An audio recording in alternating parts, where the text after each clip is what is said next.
Hello guys, আজ আমি বাসা থেকে একটু লেটে বের হয়েছি অফিসে যাওয়ার উদ্দেশ্য। দ্রুত যাওয়ার জন্য আমি মেট্রো রেলে গেলাম। মেট্রো স্টেশনে পৌঁছে নিচতলায় তেমন কোনো ভিড় বুঝলাম না। কিন্তু আমি যখন উপরে গেলাম দেখলাম যে অনেক লোক এবং প্রচণ্ড গরম।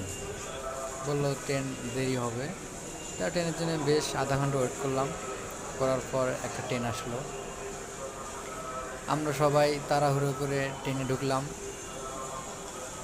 কিছুক্ষণ পর, প্রায় 5 মিনিট পর অ্যানাউন্স করা হলো যে আজকে মেট্রো রেল বন্ধ, আপনারা বিকল্প পরিবহন ব্যবহার করুন। আচ্ছা, বাংলাদেশটা যেন কেমন চলছে, যে যার মতন যেভাবে চাচ্ছে সেভাবে চালাচ্ছে, কোনো জবাবদিহিতা নাই। আসলে একটা জিনিস বুঝতে পারছি যে শক্তিশালী প্রশাসন না হলে যা হয় কি, রাস্তাঘাটের বেহাল অবস্থা।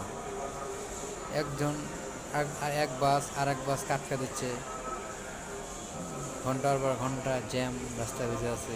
পুলিশ প্রশাসন কিছুই বলছে না, বলবেই বা কীভাবে? তারা বিগত 16 বছর যেভাবে অত্যাচার করেছে মানুষের উপর, তারা এখন সবচেয়ে নিরীহ প্রাণী হিসেবে পরিচিত।